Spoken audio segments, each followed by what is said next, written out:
Today I'll be talking on deciding on the backyard tilapia fish farm setup. All right. Okay. So we're gonna go into the presentation because this is a presentation, right, guys? All right. Deciding on the tilapia fish farm setup. Your tilapia fish requires great thought process, and the number of thought processes decide upon the type of fish farmer you want to be, right? Deciding which setup best suits your abilities, time, and spacing is of important dynamics when looking at tilapia fish farming, right, guys? So, do you need to decide your area? What are the main areas to consider? When I talk about area, I mean like your specialty. For example, for me, I chose to deal exclusively with the production of tilapia fingerlings, and I would sell them. Right? Periodically, some of them might eventually mature into juveniles, but that does mean I am selling the juveniles still, but I'm selling them at probably a little higher cost than the tilapia fingerlings. And I'll explain the dynamics of that all as I proceed in the presentation. Okay, so here on the screen listed 6 areas of specialization if you want to enter into tilapia fish farming, right, guys? Specializing in fingerlings, juvenile tilapia sales, specializing in broodstock tilapia farming for profit, specializing in food fish, plate size 1.5 pound to 2 pound tilapia, you know, or even up to 5 pound tilapia farming and sales, right? And when I say 5 pound, guys, you know that that's a huge fish, right? Okay, mixed stock tilapia fingerlings, farming for sales, monostock tilapia fingerlings productions for sale. All right, so we're looking at all of these in the different spaces in this presentation. All right, so as I was sharing with you before earlier in the share, right, guys, that I specialize in fingerling production. All right, fingerling sales have been my primary source of income in this my passive income business of fish keeping. I've actually been able to sell or trade more tilapia fingerlings than ornamental fish over the years, right? Securing a group of tilapia referred to as a broodstock will be necessary from good seed, right? And we're going to talk about seeding your tilapia fish pond earlier on. I mean, later on in the presentation, right? Good seed ensure that your customers are satisfied, that the yield per broodstock production supports the effort, fostering income which keeps the business alive. You want to ensure that your fingerlings are healthy, have good strain, and they are able to either, depending on what the purpose of the tilapia fingerlings being sold, what they are going to be using them for, primarily is to probably start a broodstock, or because you have different type of fingerlings. You have monosex fingerlings, and you have mixed stock fingerlings, in which I'm going to be talking to you about a little later, right? So for me, it's all about mixed stock, right? I use less surface pond setup, to ensure that my broodstock produce enough fingerlings, right? So I have specific surface pond setup in my yard, right? I think I have two broodstock, juvenile broodstock and the adult broodstock. The juvenile broodstock produce more babies than the adult broodstock, and I'll explain that to you further on in the sorry. I'll explain that to you further on in the share. The fingerlings are sold at market value, allowing customers to create breeding colonies setup and gradually becoming independent in their tilapia fish farming setup. Now in Jamaica, there's this thing that persons say that I am selling my mixed stock fingerlings expensive. But what you must understand is that that is in comparative to the government rather initiative where they actually sell you tilapia fingerlings at reduced cost, right? And the primary reason for that I'll explain later on. All right, so mixed stock tilapia farming. Now when you want to do mixed stock tilapia farming, you will actually go for mixed up tilapia fingerlings. And mixed up mean that you have male and female tilapia, both are fertile within the same space within a fish pond, right? You cannot separate mixed stock tilapia farming from tilapia fingerling farming, and this is the real reason why, because you want them to reproduce, right? Tilapia fingerlings can fetch a good price, especially in situation where the quality fingerlings are not readily available. Having a setup which focuses strictly on fingerlings sales require a system which speculate that some fingerlings will not be sold and that some fingerlings will eventually become juvenile stock, and based on this assumption, having several container ponds you know, to house the fish is of great importance, right? So they might even try to breed while they are with clients and customers, right? And this is something that you have to keep in mind as far as mixed stock tilapia fish farming is concerned, right? One of the reasons why persons are advised not to have mixed stock tilapia fish farming extensively, especially in Jamaica, guys, is that a lot of persons, whilst they say that they want to become independent tilapia fish farmers, they cannot manage mixed stock tilapia fish farm. A mixed stock tilapia fish farm requires a lot of effort. You're gonna have to separate. You're gonna have to you have to know the males and the females. You're gonna have to separate the males and the females. Males grow larger than females. You're gonna end up with a lot of fighting, a lot of stunted growth, because the female is concentrating on breeding and the male is concentrating on getting fertilizing those eggs. So what you find is that there's some inconsistency in growth. So you find that for your entire stock, let's say of 10,000 mixed stock tilapia that you have in a pond, you might find that some goes up to 8 inches at the end of when you're ready to harvest, while some are stuck at 4.5 inches, right? And that's really small. So you have inconsistency there. That means the amount of money that you're going to earn from the entire business is going to be less than anticipated, right? So you want all your fish stock to be growing at the same level, and the best way to do that is to separate them. But I'm going to be talking a little bit more about that later. Now you will have, for fingerling pond size and amount, right? You will have to set up a system for brood stock, fingerlings, and juvenile tilapia fish stock, right? Having 6 to 8 IBC tote dedicated to the effort is a great idea, right? Having ponds being filtered and well following a well scheduled water change mechanism, it should earn you an average of between 110 to 150,000, and this is in Jamaican dollars, right? During the harvesting and sale, meaning that throughout the period where you're going to be harvesting them and selling them to your client or customers, right? This is what you're looking to get, right?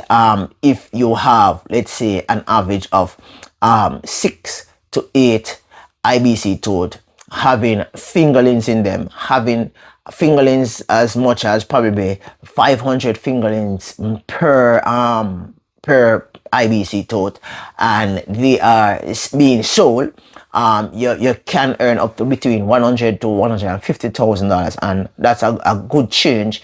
But it has to be consistent, right? So you're gonna have to ensure that all the due diligence is done, the filtration, the water change, checking on the fish, doing all the due diligence, going into the pond, extracting the fish, the fingerling that seems as if it's outgrowing the rest of them, because what will happen that it will start to consume the smaller fingerlings. So it's a lot of work right there, right, guys? All right, so ponds required. Now I suggest at least 4 to 5 container ponds, between an average of 300 to 500 gallon in size, right, guys? And the reason for this is that you want maximum yield potential. Now these containers would serve as ponds for tilapia nurseries, broodstock, fingerling care. Now containers could be in the form of IBC totes or vats. Now, if you're going to be using 55 gallon drum cut, you're going to have to use several of them, because I wouldn't recommend having more than probably about 60 to 70 fingerlings in a 55 gallon drum cut, and you can't keep them for more than probably about 28 to 32 days in that space. They're going to grow, and then now they're going to become a problem, in a sense. Well, they're going to experience problem in that some of them are going to be starting to die, because they are growing and the space is small, and you end up with a lot of waste in the system. And normally persons keep tilapia in 55 gallon drum cut that is not properly filtered, and as a result of that, the fish itself suffer and die, because the plant itself cannot help to neutralize all the waste of 70 fish or 100 fish, whatever you choose, plus give the fish enough oxygen for the fish to survive. Also, fish like tilapia are referred to as surface swimmers, so they come to the surface whenever the amount of oxygen in the water is low, right? So having 100 fish coming to the surface of a 55 gallon drum cut for air, right, it's not going to be feasible, because you're going to be cramped for space. Thus the fish is going to start to be stressed, and the fish is going to end up get sick and die.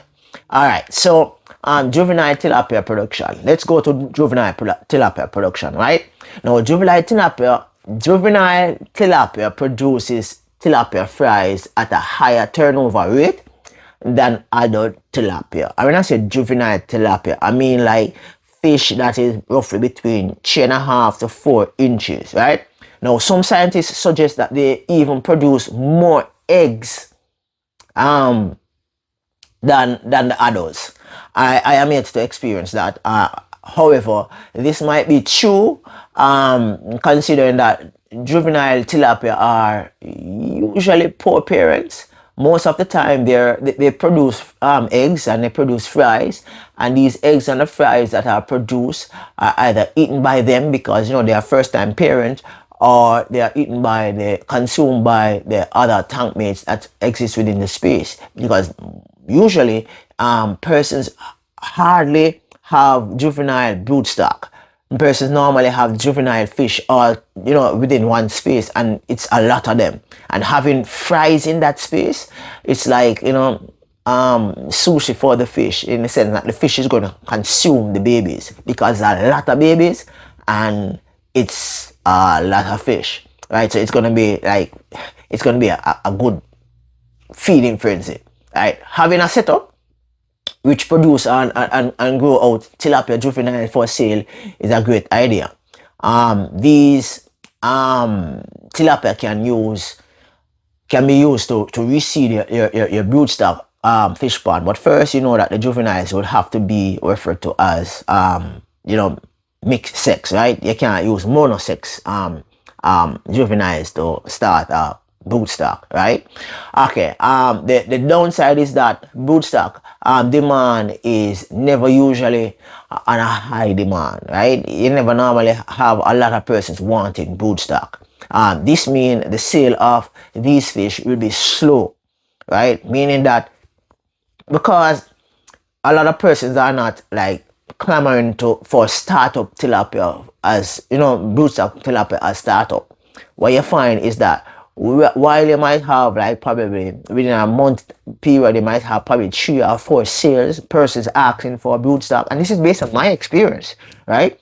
You might have 3 or 4 persons requesting a broodstock for sale. You know, they asking you, and they will pay you money for it, right? And you sell them as 3 or 4, right? But when it comes on to tilapia fingerlings or tilapia juvenile tilapia, I can sell roughly 20 or 40 dozen or even more tilapia fingerlings per month, and sometimes this is done even like every 2 weeks, right? Earning me several thousands of dollars, more than if I would be selling like 9 fish or 8 fish as broodstock to somebody earning probably about $10,000, right? Or less, probably between 8 and 10,000, depends on the size. You know, I can sell the amount of fingerlings I can sell within my setup, right? Surpass the amount of monies I would earn from the broodstock sale, right? So you have to measure the probability of that. Some persons just choose to put all 6 different categories within their system and try to be that person who produce broodstock, who produce juveniles, who produce monosex, who produce mixed stock cultivation, who produce food fish, who produce fingerlings.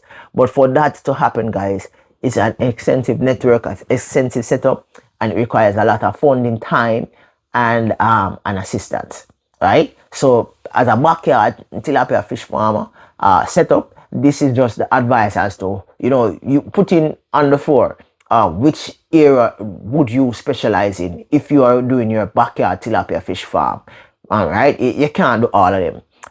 Pond size for juvenile tilapia fish stock usually grow faster in large spaces. So if you wish to have your tilapia juvenile tilapia fish stock grow fast, like the stock in their pond is the way to go, right? So if you have a IBC tote, let's say a 370 or 270 IBC tote, right, and you want to get the broodstock, you're sure that you have a couple females in there and a couple males, right, and you want to grow them out as broodstock, yeah, you would likely stock them. If you want to grow out your juveniles, you know, to look a decent juvenile size for sale, you would put them in a large space, and you would be frightened to see how fast they grow. Now, if you wish to have them grow slowly while you search for a client, in which I do several times, and that's the reason why you might see me having like 600 tilapia fingerlings within an IBC tote. It kind of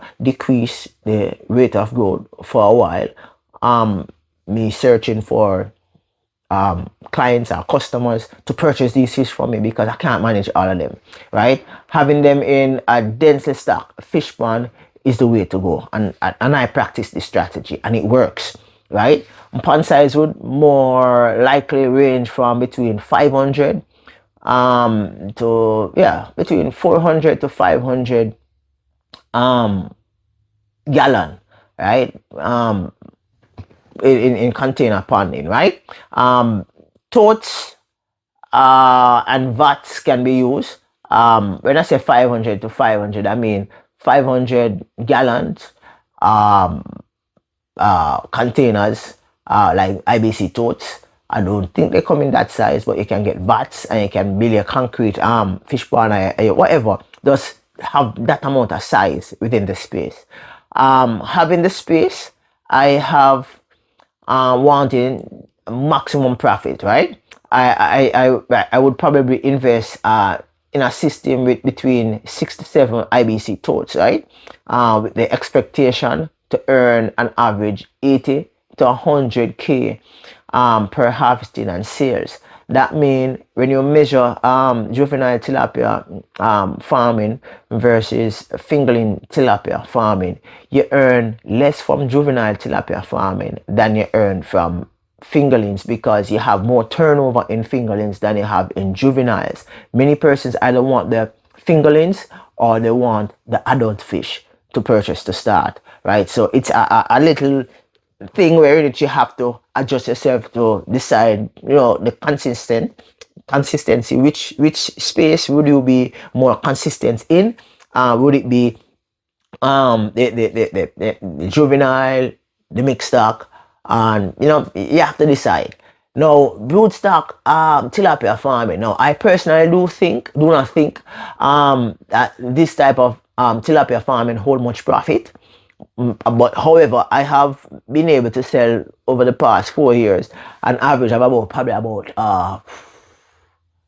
4 or 5 sets of broodstock to individuals wanting them, right? So you can just imagine the regularity or the consistency in which you would actually get persons purchasing a broodstock set of tilapia from you, right? It is great for someone with a small space, not wanting to go fully into large scale tilapia production, right? To probably decide on broodstock tilapia farming. Importantly, however, these fish will breed before you make sale, and therefore you will have to design a mechanism to trade their babies or grown fries, no fingerlings. Now, having a system with merely broodstock is not impossible. In short, you will later expand into either fingerling production or food fish production. This, however, guys, requires more effort and space than all the fish pond setup stated before. Broodstock is roughly you're looking at fish getting large and just start to reproduce. The older the fish, the older the tilapia gets, is the less it produces. So therefore, you would want to have the broodstock from probably the late juvenile stage to the early adult stage, right? As far as soon as the broodstock reaches an average of 18 months, right, you find that the production level drops. Now, broodstock spacing, broodstock tilapia, right, are usually larger. That's the setup, the spacing, larger than the usual tilapia fish farm stock within your system. These are usually older and more mature fish. And when I say old, I don't mean really old granny fish. I mean like the more mature fish, right? These fish should be kept in large spaces. You want the aggression level, because during mating period, where the male and the female are, at it, there tend to be a lot of tension within the space, and you don't want the male to be pressuring the female too much, and you don't want a situation where in which the fries are there swimming and around the adults, and they just snap at them and consume them. So you want to have enough space, right? Now, broodstock should be replaced, at least based on my experience, my anecdotal, every 2 years. This replacement is referred to as reseeding. And when I say reseeding, I don't mean you're gonna take some of the tilapia fingerlings that you had before, that is now juvenile, and place within a space and say that is the broodstock. No, you're gonna go out and you're gonna purchase new fish from new suppliers, and you're gonna integrate it within your system. For me, what I do, I source it from another tilapia fish farmer, and I also go in the wild and I catch tilapia in the wild and I add it to my stock, reseeding my stock, ensure that the genetic lineage, or should I say the genetic profile of my fish, is not steered to one end. However, it incorporates other genetics. So what happens is that the fish itself is healthy and is able to do what I want it to do, which is to reproduce healthy fish. Now, if you decide to farm tilapia stock for sale, expecting slow return, right? That is broodstock. To earn an average of at least 50K per harvest, or sales having between 4 to 5, or sales, right? Incorrection, I should say. So you would earn an average of about 50K per harvest, right? And you would have an average between 4 to 5 IBC tote having a capacity between 270 to 370 gallon of water, and that would be my choice, right? Or even go as max as 500 gallons, right? And you find that you notice the fingerlings for the three different setup in which I shared a while ago, right? Fingerlings, juvenile, broodstock. Fingerlings earn the most. Juvenile earn the least, because one, sorry, not juvenile, I mean broodstock earn the least, right? Because broodstock is not even 1 dozen fish. Broodstock is normally between 7 to probably about, and that's for the backyard, right? For large commercial farmers, it's less than what they have in the grow out pond, right? However, for backyard tilapia fish farmers, an average between 6 and 9 fish, healthy mature fish within a space reproducing, that's your broodstock. All right. Okay. So food fish production, and this is where a lot of persons in Jamaica wish to really focus on food fish production. Now, this effort is the most time consuming and requires a lot of structure for anyone to build, right? To maximize the highest possible earning from the business of backyard tilapia fish farming, earning a take of between 150 to 200,000, right? At the end of cycle of each harvest and sale, will be determinant on several factors. Now, having a backyard setup simple suggests that your fish exists in containers, right? Having fish go out to a good size, let's say between 1.5 pound to 2 pound. I'm not going to stretch it to 5 pound like what I said before, right? Per harvest requires spacing, right? Having an average of 12 to 18 tilapia in one 270 to 370 gallon tote would be the ideal. Now, to generate as much income as possible, I would suggest right, to have at least 12 IBC totes. All right, now you know that IBC totes, to get IBC totes in Jamaica is crazy, right? Yeah, you're looking at between $10,000 to $12,000 for one, right? And these IBC totes will be dedicated to growth. Now, this does not include another 4 used for tilapia nursery and broodstock housing. In addition, right, you will need a container having a large capacity to hold water. For me, I had a 1,000 gallon rhino tank on the top of my house top, in which I use it to hold water so as to do water change, and it was still not even enough. And I just had 10 IBC totes, and it was still not enough, right? Purchasing a 2,000 gallon, yeah.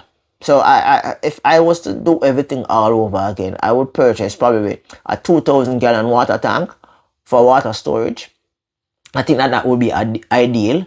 Having a centralized filtration system for any mentioned tilapia fish farm, I would not suggest that. I think it's a bad idea. I have always advocated having independent filtration system for each pond setup that you have, right? So let's go on to Monosex tilapia fish farming. Now, I've seen where rich persons like myself, even myself, right?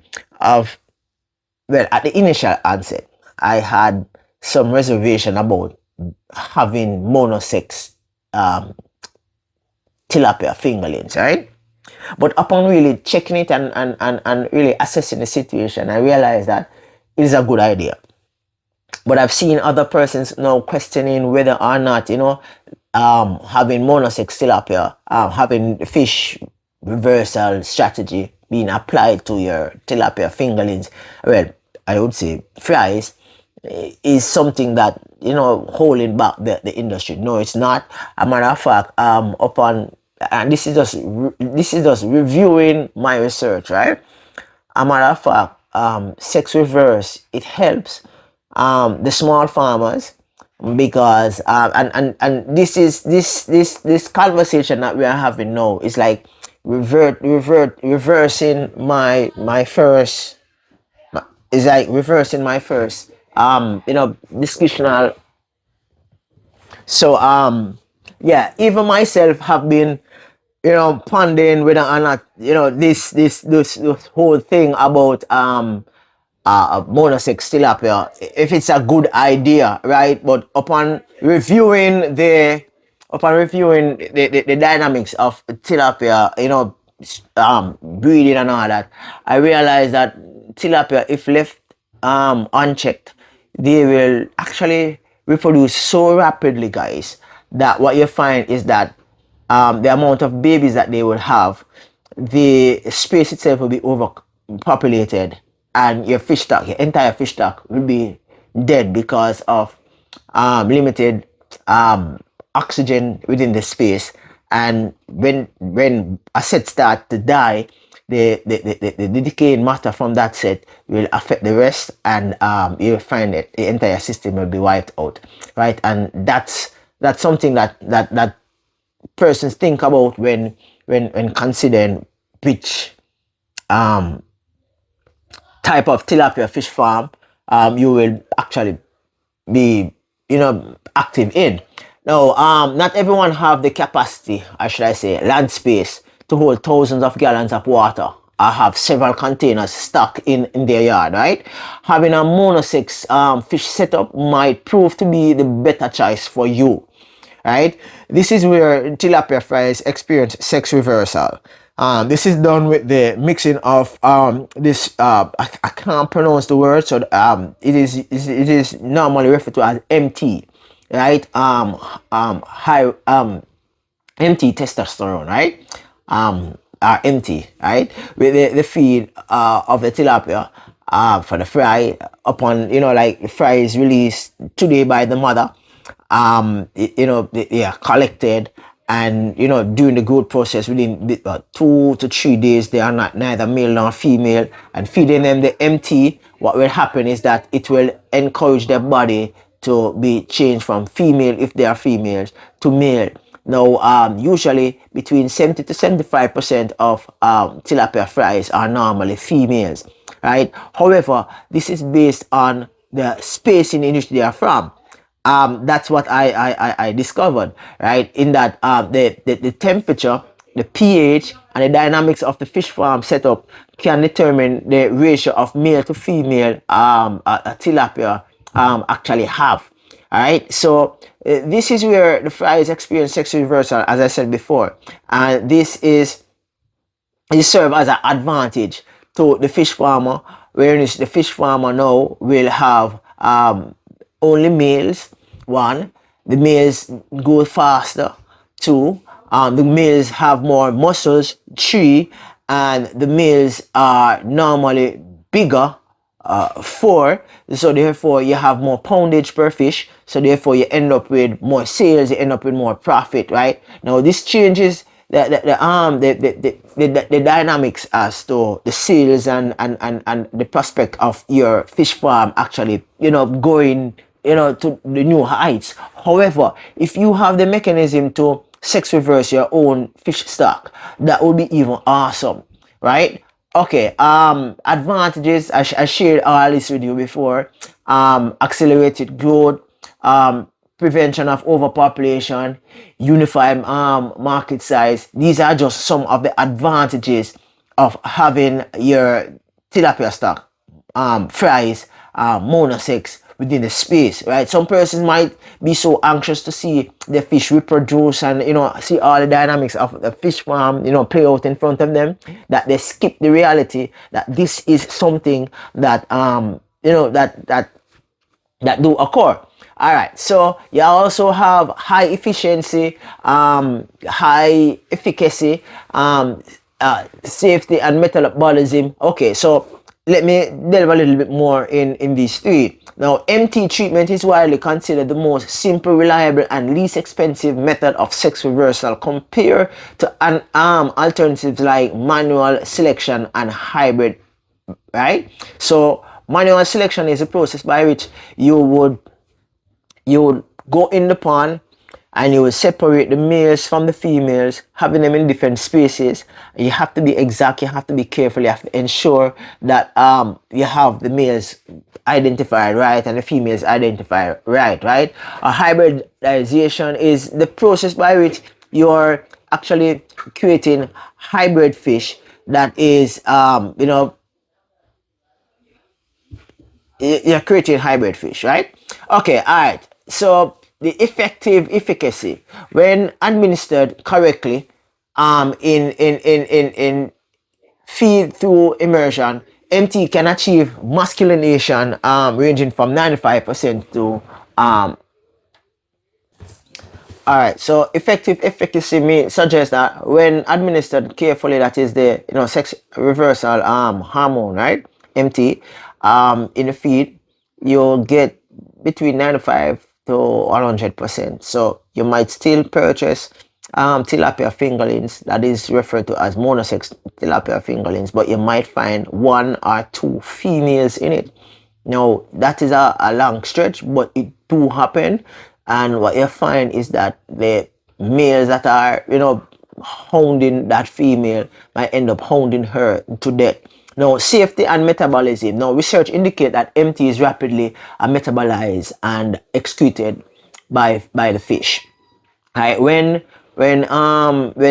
treated early in their life cycle, no detectable hormone remains in the muscles by the time the fish reaches marketable size. So there shouldn't be any question as to whether or not the hormone MT is within the fish upon harvesting and you're selling it to your client or your customers. Persons are contemplating whether or not the hormone will be the fish will have the hormone and you will consume the fish and you'll end up, it will affect your whole human structure. All right, guys. For pond size recommendation, pond size which should allow for harvest and sales earning reaching an average of 100 to 120. It is being, that is 1,000, right? Jamaican dollars. It is being suggested that to earn this amount of money is selling monosex tilapia, you will need less container ponds. These fish, even when grown to adult size, ready for consumption, will not breed. Having 5 to 6 totes holding between 270 to 300 and 70 gallon water would be sufficient. Having your broodstock being mixed stock, however, is the key to your success. You will also have to reseed your tilapia broodstock once every 2 years. And guys, you're gonna have to reseed it using fish from other species, so you can reproduce, have the fish reproducing, and then replace this the seed, the seed, get new seed, and from the same species, right? All right, so that's the end of the presentation. I know